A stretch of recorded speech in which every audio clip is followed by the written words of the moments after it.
వెలుగు టీవీ. ముందుగా ముఖ్యాంశాలు. పెందుర్తి నియోజకవర్గంలో ఎన్నికల ప్రచారం నిర్వహించిన జనసేన ఎమ్మెల్యే అభ్యర్థి పంచకర్ల రమేష్. ఏపీలో కాంగ్రెస్ పార్టీకి బిగ్ షాక్. జిల్లా ప్రధాన కార్యదర్శి పదవికి పార్టీకి రాజీనామా చేసిన చెల్లుబోయిన నాయుడు. గాజువాకలోని వైకుంఠ వెంకటేశ్వర స్వామి ఆలయంలో అన్న సమారాధన, భారీగా పాల్గొన్న భక్తులు. ఇక వివరాల్లోకి వెళ్తే, ఎన్నికల ప్రచారంలో భాగంగా గొర్రెలవానిపాలెం, కుంచాలమ్మ, బంగారమ్మ ఆలయం వద్ద భారీగా పెందుర్తి నియోజకవర్గ జనసేన ఎమ్మెల్యే అభ్యర్థి పంచకర్ల రమేష్ ఎన్నికల ప్రచార కార్యక్రమం నిర్వహించారు. సబ్బవరం మేజర్ పంచాయతీ పేరు చెప్పగానే ఉత్తరాంధ్రలో గుర్తుకు వచ్చేది గంగిరెడ్ల కాలనీ వాసులే.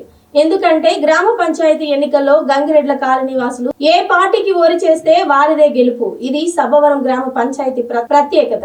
వీరందరినీ ఒక తాటి మీద తీసుకురావడమే పార్టీ నాయకుల ముఖ్య ఉద్దేశం. వీరందరినీ ఒకే తాటిపైకి తెచ్చి వారందరినీ జనసేన, బీజేపీ, తెలుగుదేశం పార్టీ ఉమ్మడి అభ్యర్థులకు ఓటు వేయించడమే గంది దేవుడి బాబు తీసుకున్న ముఖ్య ఉద్దేశం. ఈ విషయమై దేవుడు బాబు మాట్లాడుతూ, ఈ రోజు కూటమి అభ్యర్థిగా జనసేన పార్టీ నుంచి పోటీ చేస్తున్న మన పంచకర్ల రమేష్ బాబు ఈ ప్రాంతానికి ఎంతో పరిచయస్తులు. మేము ఏ టైంలో వెళ్ళినా మా మాట కాదనకుండా మేము చెప్పిన పని చేసి మాకు ఎంతో మేలు చేసిన వ్యక్తి పంచకర్ల రమేష్ బాబని అన్నారు. అనంతరం తెలుగుదేశం పార్టీ ఎంపీటీసీ సభ్యుడు గొర్లి చైతన్య మాట్లాడుతూ, సబ్బవరం మండలంలో ఏ పార్టీకి అధికారంలోకి వచ్చినా ఇంతవరకు చేసిన పనులు ఒక్క తెలుగుదేశం పార్టీ హయాంలో ఆయన చేసిన పనులు తప్ప వేరే వారు చేసిన పనులు లేవని, అలాగే మేము అందరం ఒక తాటిపై వచ్చి కష్టపడి పంచకర్ల రమేష్ బాబుని అత్యధిక మెజారిటీతో గెలిపించి వారి సేవను మేము ఉపయోగించుకోవాలని ఆశతో ఉన్నామని చైతన్య అన్నారు. ఈ కార్యక్రమంలో గండి దేముడు, గొర్రెల చైతన్య, సీనియర్ నేత గుర్రెల కుమార్, మాదిరిపూడి అక్కబాబు, తెలుగుదేశం పార్టీ సీనియర్ నేత రాజుగారు, కోరాన శ్రీనివాసరావు, బర్ల రమణ, కోన సోమేశ్వరరావు, తెలుగుదేశం, జనసేన, బీజేపీ సీనియర్ నాయకులు, అధిక సంఖ్యలో మహిళలు, పార్టీ నాయకులు పాల్గొన్నారు. కుటుంబ సభ్యులందరికీ కూడా మనస్ఫూర్తిగా నమస్కారాలు, ధన్యవాదాలు చెప్తూ, ఈ రోజు ఈ కార్యక్రమం ఇంత సక్సెస్ అయినందుకు కారణం మనందరం కలిసి కష్టపడి పనిచేయడం వల్ల ఈ కార్యక్రమం ఇంత సక్సెస్ అయ్యింది. మరి నిన్న సాయంత్రం 6 గంటలకు చెప్తేనే ఈ రోజు అందరం కూడా రాత్రికి వీధులు తిరిగి మా గణిదేవుని గారి మనుషులైన లచ్చారావు, సాయిలు అందరూ కూడా దూర ప్రాంతాల నుంచి ఎంతో కష్టపడి వచ్చి మా గంగిరెడ్లు కానీ, నాయి బ్రాహ్మణ్స్ కానీ, మా రైతులు కానీ, మా వెలమలం కానీ కూడా ఇమీడియట్ గా టైంకి 8 అంటే 8కి వచ్చి ఈ మీటింగ్ సక్సెస్ చేశారు. మరి ఒక మీటింగ్ నే ఇంత సక్సెస్ చేసామంటే ఈ వారం రోజులు కూడా ప్రతి వీధి, ప్రతి గ్రామం, ప్రతి ఇంటి, ప్రతి గడప తిరిగి మనం ఓటు అడిగితే మనం 3 బూతుల్లో కూడా కంపల్సరీగా మనం మెజార్టీ చూపించుకోగలం. సార్, మా 3 బూతులు కూడా ఇంత మెజార్టీ వచ్చింది, మేము అడిగిన పని మీరు ఎందుకు చేయరని చెప్పి మనం మనస్ఫూర్తిగా బల్లగొట్టి మనం ఆయన దగ్గర అడగొచ్చు. రమేష్ బాబు గారు చాలా మంచి మనిషి, ఇచ్చిన మాట తప్పడు, కట్టుబడుతున్న మన నమ్మకం. ఎందుకంటే నెల క్రితం ఆయన దగ్గరికి పర్సనల్ గా మేము కలిస్తే ఆయన ఒకే మాట అన్నాడు, చైతన్య మీ శత్రువు మాకు కూడా శత్రువే, మీ మనసులో భావాలు తీసేయండి, అందరూ కష్టపడి పనిచేద్దాం అన్నారు. దయచేసి అందరం కూడా ఫోన్లో ఏదో సాయంత్రం 7 ఆలోచించకుండా ఈ రోజు నుంచి గుడి దగ్గరికి 7 గంటలకు వచ్చేస్తే ఎంతమంది ఉంటే అంతమంది ఏదో ఒక 2-3 వీధులు తిరిగి ప్రభుత్వం వచ్చాక మండలంలో ఎంపీటీసీలు, సర్పంచులు పోటీ పడడానికి ఇబ్బందులు పడుతుంటే నేను మీకు ఉన్నాను అని చెప్పి సత్యం ప్రసాద్ సర్పంచ్ కండిగా నుంచోబెట్టి ఎంపీటీసీ నుంచోబెట్టి గెలిపించిన పెద్ద మనిషి సరినా. బీజేపీ కుటుంబ సభ్యులందరికీ నా హృదయపూర్వక నమస్కారాలు. నేటి ఈ కార్యక్రమం ఇంత దిగ్జయంగా జరిగింది అంటే ఈ తెలుగుదేశం కుటుంబ సభ్యులందరూ, జనసేన కుటుంబ సభ్యులు, బీజేపీ కుటుంబ సభ్యులందరూ సహకారంతోనే నేను గర్వంగా చెప్పగలుగుతున్నాను. ఈరోజు మనకి సుదినం. ఎప్పుడో ఈ పంచకర్ల నామినేషన్ ముందు నుండి ఈ రోజా రేపా అని మేము అతన్ని కోరడం జరిగింది. కానీ అతి తక్కువ సమయం ఇచ్చి నిన్న సాయంత్రం 6 గంటలకు మాకు చెప్పడం జరిగింది, ఈ రోజు ఉదయం 8:30కి మీకు ప్రోగ్రాం ఉందని. కానీ ఈ గొర్రెలవానిపాలెం, బుడగ జంగాలు, గంగిరెడ్ల కాలనీ కుటుంబ సభ్యులందరూ సహకరించి ఈ కార్యక్రమాన్ని ఇంత దిగ్జయంగా జరిపినందుకు వీరందరికీ నా శిరస్సు వంచి పాదాభివందనాలు చేస్తున్నాను. అలాగే మా ఎంపీటీసీ కృష్ణ చైతన్య చెప్పినట్టు గంగిరెడ్ల కాలనీలో కళ్యాణ మండపం అయితేమి, అలాగే నాయబామల్ని కమ్యూనిటీ హాల్ అయితేమి, బుడగ జంగాలకి వాటర్ సమస్య అయితేమి, వాళ్ళు ఇంకా ఒకటి కోరలేదు, వాళ్ళకి ఎస్సీ సర్టిఫికేట్ కావాలని కోరారు. అది ఈ చంద్రబాబు నాయుడు గారి గవర్నమెంట్ లో కంపల్సరిగా చేయగలమని నాకు హామీ ఉంది. మేము వాళ్ళందరికీ హామీ ఇచ్చి ఈ పంచగల రమేష్ బాబు ద్వారా చేయించగలమని మేము ఈ సభాముఖంగా తెలియపరుస్తున్నాం. అయితే ఇప్పుడు మనము ఏదైతే గొర్రెలవానిపాలెం, గంగిరెడ్ల కాలనీ, తర్వాత న్యాయ బ్రాహ్మణుల కాలనీ సమస్య మన ఎంపీటీసీ గత జనవరి నెలలో కాంగ్రెస్ పార్టీలో చేరి పార్టీ బలోపేతానికి అనేక కార్యక్రమాలు చేయడమే కాకుండా విశాఖ స్టీల్ ప్లాంట్ ప్రగతి మైదానంలో నిర్వహించిన న్యాయ సాధన సభను జయప్రదం చేయడంలో ముఖ్య భూమిక పోషించిన చెల్లుబోయిన నాయుడు కాంగ్రెస్ పార్టీకి జిల్లా ప్రధాన కార్యదర్శి పదవికి రాజీనామా చేయడం నియోజకవర్గంలో కాంగ్రెస్ పార్టీకి గట్టి దెబ్బ తగిలింది. దీనికి సంబంధించి చెల్లుబోయిన నాయుడు అతని కార్యాలయంలో మీడియా సమావేశం నిర్వహించారు. ఈ సమావేశంలో ఆయన మాట్లాడుతూ రాష్ట్రంలో కానీ నియోజకవర్గంలో కానీ కాంగ్రెస్ పార్టీని ముందుండి నడిపించే నాయకులు లేరని అన్నారు. కింద స్థాయిలో మాలాంటి వారు పార్టీ బలోపేతానికి ఎంత కష్టపడినా ప్రయోజనం ఉండడం లేదని ఆవేదన వ్యక్తం చేశారు. తన సహజ వర్గం అభిమానులతో కలిసి తన భవిష్య కార్యాచరణ తెలుపుతామన్నారు. నా పేరు చెల్లుబోయిన నాయుడు, గాజువాక నియోజకవర్గం కాంగ్రెస్ పార్టీ జిల్లా ప్రధాన కార్యదర్శి. మరి ఈరోజు ఇక్కడికి ఇచ్చినటువంటి మీడియా మిత్రులకు, అలాగే ప్రింట్ మీడియాకి, ఎలక్ట్రానిక్ మీడియా మిత్రులకు అందరూ కూడా హృదయపూర్వక అభినందనలు తెలియజేస్తూ, విషయం ఏంటంటే మరి ఈరోజు నేను కాంగ్రెస్ పార్టీ పదవికి, పార్టీ సభ్యత్వానికి మరి రాజీనామా చేస్తున్నాను.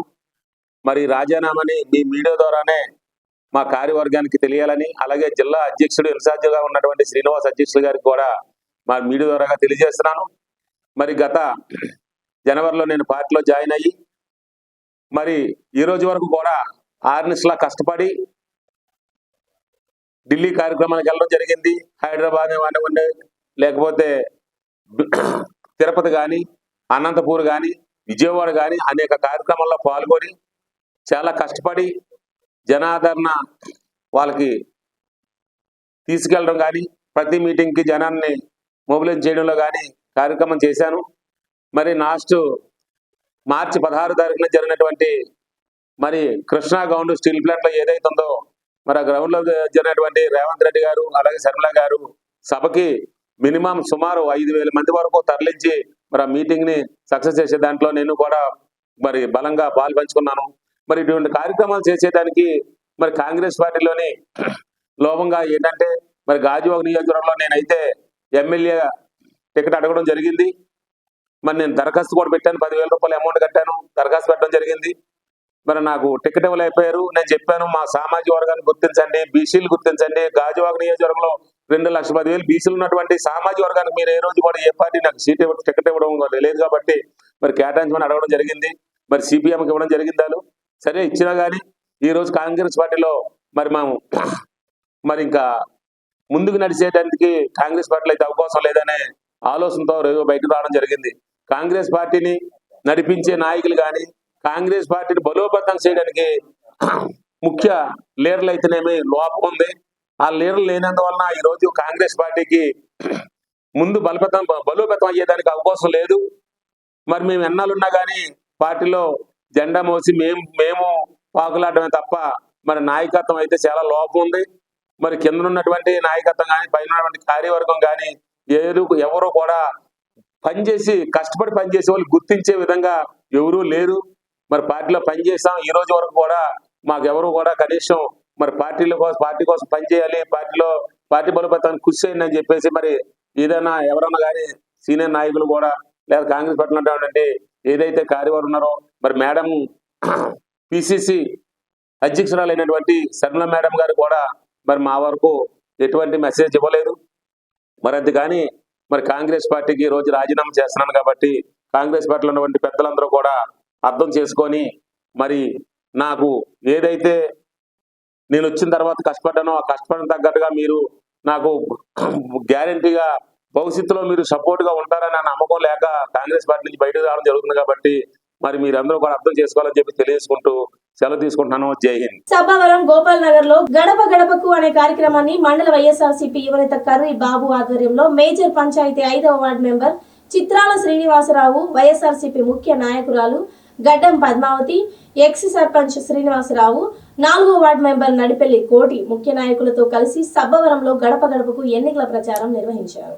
ఈ కార్యక్రమంలో అధిక సంఖ్యలో మహిళలు, వైఎస్ఆర్సీపీ అభిమానులు, గ్రామ కమిటీ నాయకులు అందరూ పాల్గొని ఈ ఎన్నికల్లో వైసీపీని భారీ మెజారిటీతో గెలిపించాలని కోరారు. అనంతరం కర్రీ బాబు మాట్లాడుతూ వైఎస్ఆర్ పేద ప్రజలకు అన్ని విధాలా దన్నుగా ఉండి ప్రతి ఒక్క సమస్యను తన దృష్టికి తీసుకువెళ్లిన వెంటనే దానిపై స్పందించి సంబంధిత అధికారులకు, సంబంధిత నాయకులకు ఈ విషయమై చర్చించమని చెప్పి అనుక్షణం వారి బాగోగులు చూడడంలో వైఎస్ జగన్ మన రాష్ట్ర ముఖ్యమంత్రి కావడం ఏపీ ప్రజల అదృష్టమని అన్నారు. 2024 ప్రసారం మే 13 కార్యక్రమానికి మరి మా సాయినగర్ నుంచి అక్క చెల్లెలందరూ కూడా ఇంటింటికి వెళ్ళడానికి సిద్ధమై వచ్చాము. మరి ఎందుకు సిద్ధమయ్యామనేది కూడా కారణం కూడా మీకు చెప్తున్నాము. 2014 మేనిఫెస్టోలో చంద్రబాబు నాయుడు అనే వ్యక్తి మాయ మాటలు చెప్పి డోకా రుణమాఫీ చేస్తా అన్నాడు, బాబు వస్తే జాబ్ వస్తుంది అన్నాడు, ఆడపిల్లలందరూ కూడా 3 సిలిండర్లు ఇస్తా అన్నాడు, జాబ్ రాని ప్రతి వ్యక్తికి కూడా 2000 రూపాయలు వృత్తి ఇస్తాడు. మరి అన్నీ కూడా మోసపోయిన చేసి 2014లో మళ్ళీ ఆయన కూటమిగా వ్యక్తులందరూ కూడా అధికారం చేపట్టి అందరినీ కూడా మోసం చేసి మళ్ళీ ఇప్పుడు కొత్తగా వస్తున్నాడు 2024లో మళ్ళీ కూడా అదే టోకంతో సూపర్ 6 అంటున్నాడు, సూపర్ 7 అంటున్నాడు. ఆ రోజు పెట్టలేని పథకాలన్నీ కూడా ఇప్పుడు ఏ విధంగా పెడతాడో కూడా మాకు అర్థం కాలేదు. మరి మా జగన్మోహన్ రెడ్డి 2019లో అమ్మఒడి, నాడు నేడు స్కూల్ బాగు చేయడం కానీ, డోకా రుణమాఫీలు అక్కలందరికీ కూడా 4 తబాలుగా రుణమాఫీ చేయడం కానీ, మరి స్కూల్లో చదువుకున్న పిల్లలందరికీ కూడా బట్టలు, సాక్సులు, షూ అన్నీ కూడా మరి పేద విద్యార్థులకి ఏ విధంగా ఇచ్చారో కూడా మీ అందరూ తెలిసిన విషయమే. మరి ఆ రోజు అమ్మకి అన్నం పెట్టలేడంట, పిన్నమ్మకంట బంగారు గాజులు చేస్తానంట. ఆ 2014లో పెట్టలేని పథకాలు, అమలు చేయని పథకాలు ఎలా చేస్తాడో మరి మాకు అర్థం కాలేదు. మేము చేస్తే శ్రీలంక అయిపోద్ది అన్నాడు, మరి ఆయన చూస్తే సింగపూర్ వద్ద మాకైతే అర్థం కాలేదు. ఆయనైతే ఆయన నమ్మము బాబు, నమ్మము నిన్ను. అందుకే మా ఇంటి కార్యక్రమానికి వెళ్తున్నాం. అందరికీ ఈరోజు మన గోపాల్ నగర్ సిద్ధం 2024 ఎలక్షన్ ప్రచారానికి మేమందరం బయలుదేరాము. ఇప్పుడు పెద్దలు చెప్పినట్టు ప్రతి ఇంటికి మేలు జరిగితేనే ఓటేయమని మన జగనన్న గారు చెప్పారు. అలాగే మన నియోజకవర్గం నుంచి, పెందుర్తి నియోజకవర్గం నుంచి మన అదీప్ రాజు గారు పోటీ చేస్తున్నారు. అలాగే ఎంపీ నుంచి గూడి ముత్యాల నాయుడు గారు పోటీ చేస్తున్నారు. మీకు తెలుసు, మేము చెప్పక్కర్లేదు ఎవరింటికి ఏం వచ్చాయో, ఎవరికి ఏం జరిగిందో అంతా తెలుసు ఓటర్లకి. ఒక అమ్మఒడి కానీ, ఒక డోక్రా రుణమాఫీ కానీ, ఒక ఫ్రీజ్ రిమైంమెంట్ కానీ ఇచ్చిన 9 హామీలు కూడా 199% పూర్తి చేసి ఈరోజు ఎలక్షన్లోకి వెళ్తున్నాం. మా జగన్మోహన్ రెడ్డి గారు చెప్పారు, మీ ఇంట్లో మంచి జరిగితేనే మాకు ఓటేయండి అమ్మా అని చెప్పారు. ప్రతిపక్షం చెప్పినట్టు మేము ఎక్కడి నుంచో సంపద పుట్టిస్తాం, అమెరికా నుంచి తెస్తాం, కాశీ నుంచి తెస్తాం, కలకత్తా నుంచి తెస్తాం అని చెప్పలేదమ్మా. ఉన్నది ఉన్నట్టుగా రేపు మేము చేయబోయేది కూడా మేనిఫెస్టోలో క్లియర్ గా చెప్పారు. ఏదైతే మేము చేయగలం అదే మేము చేయగలమని కూడా చెప్పారు. దయచేసి ఓటర్ మహాశయులందరికీ ఈ మీడియా ద్వారా తెలియజేసింది ఏంటంటే, మన అదీప్ రాజు గారిని అత్యంత మెజార్టీతో గెలిపించి మళ్ళీ మనం ఆయన మళ్ళీ సీఎం గారి పక్కన కూర్చోబెట్టాలని కోరుకుంటున్నాం. జై జగన్. 2024 ఎన్నికలకు మేము అంతా సిద్ధంగా ఉన్నామని రుజువు చేయడానికి ఇంటింటికి బయలుదేరామండి. జగనన్న గారు చెప్పిన నినాదమే మేము చెప్తున్నాం. ఎవరైతే ఇంట్లో మేలు జరుగుతుందో వాళ్ళే నాకు ఓటేయండి చెప్పారు. అదే గంటాపదంగా మేము అందరం కూడా ప్రతి ఇంటికి వెళ్ళి మీకు మేలు జరిగితేనే ఓటేయండి అమ్మా, అదీప్ గారిని, గూడి ముత్యాల నాయుడు గారిని గెలిపించాలని మేము అందరినీ కోరుకుంటున్నాం. అదే విధంగా మా అదీప్ గారు వస్తేనే ఇక్కడ మనకి మేలు జరుగుతుందనే ఉద్దేశంతో మేము ఉన్నాం కాబట్టి అందరూ కూడా అదీప్ గారిని గెలిపించాలని కోరుకుంటున్నారు. జీవీఎంసీ పరిధి 65వ వార్డు వాంబే కాలనీ వైకుంఠ వెంకటేశ్వర స్వామి ఆలయ సన్నిధిలో ఆలయ ధర్మకర్త మంత్రి మంజుల ఆధ్వర్యంలో ఆలయ చైర్మన్ శ్రీ వరాహలక్ష్మి నరసింహస్వామి ఆలయ ట్రస్ట్ బోర్డు మెంబర్ దొడ్డి రమణ నేతృత్వంలో భారీ అన్న సమారాధన డివి జగదీష్, జయలక్ష్మి వారి ఆర్థిక సహాయంతో నిర్వహించారు. ఈ కార్యక్రమంలో ముఖ్య అతిథులుగా మాట్లాడుతూ స్వామివారి కృపా కటాక్షాలు ప్రజలందరిపై ఉండాలని స్వామివారిని కోరుకుందాం అన్నారు. ఆలయ అభివృద్ధి కోసం విరాళాలు ఇచ్చే దాతలు ఆలయ కమిటీ వారిని సంప్రదించవలసిందిగా కోరుతున్నామని అన్నారు. ఈ కార్యక్రమంలో మిత్తని అప్పలరెడ్డి, పండూరి రామారావు, పండూరి సత్యవతి, గొలుసు రామలక్ష్మి, పప్పల పుష్ప, బొబ్బిలి స్వాతి, పద్మ, రత్నం, సాజన్ సింగ్, దశరథ్ సింగ్, జ్యోతి, చిన్నమ్మలు, శరగడం సావిత్రి, లక్ష్మి, నాగమణి, వరలక్ష్మి, కవిత, స్వాతి, అరుణ, సరోజిని, సంతోష్, వరలక్ష్మి, బాది, లక్ష్మి, అనార్కలి, చాందిని, వెంకటలక్ష్మి, కనకలక్ష్మి తదితరులు అన్న సమారాధన కార్యక్రమంలో పాల్గొన్నారు. లక్ష్మి గారు అలాగే మరి వారి కుటుంబానికి దాతలు జయలక్ష్మి గారి కుటుంబం, మరి వారి కుటుంబానికి జగదీష్ గారు, జయలక్ష్మి గారు వారు ఈరోజు ఆర్థిక సహాయంతో భారీ అన్న సమారాధన కార్యక్రమం మరి ఈరోజు నిర్వహించారు. వారికి అటేడు తరాలు ఇటేడు తరాలు కూడా ఆ శ్రీదేవి, భూదేవి, లక్ష్మీనారాయణుడు అనుగ్రహం వెళ్ళవేళ్ళ వారి కుటుంబానికి ఉండాలని, మరి మనుషులకి ఎట్టింది ఎక్కడికైనా పోవచ్చు కానీ భగవంతుడికి ఎట్టింది రెట్టింపు రూపంలో స్వామి మనకి ఇచ్చేస్తూ ఉంటాడు. ప్రతి ఒక్కరూ కూడా గ్రహించాలి. అన్ని దానముల కన్నా అన్నదానం మిన్న ఆకలి తీర్చినట్టు వాడికి మరి స్వామి అది ఎంతో పుణ్యమైన కార్యక్రమం. మరి ఇలా జరుగుతుందంటే ఆ వెంకటేశ్వర స్వామి కరుణాకటాక్షం.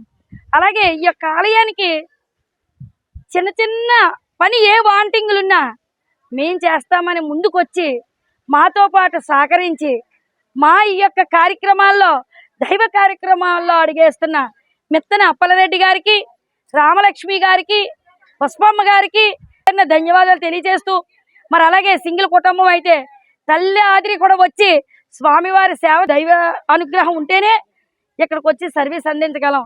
అంత గొప్ప మరి దేవుడు, అంత మన్ననలు పొందిన దేవుడు వైకుంఠ వెంకటేశ్వర స్వామి. ఈ ఆలయానికి అన్ని విధాలుగా కూడా సహకరిస్తున్న మరి ఈ ఆలయ చైర్మన్ దొడ్డి రమణ గారికి మా అందరి తరపున ప్రత్యేకమైన అభినందనలు తెలియజేస్తూ ఓం నమో వెంకటేశాయ, ఓం నమో శ్రీనివాసాయ, గోవింద గోవింద. ఇవి ఇవాళ బులెటిన్ అప్డేట్స్. నెక్స్ట్ బులెటిన్ లో మళ్ళీ కలుద్దాం. అంటే keep watching V9 Telugu TV.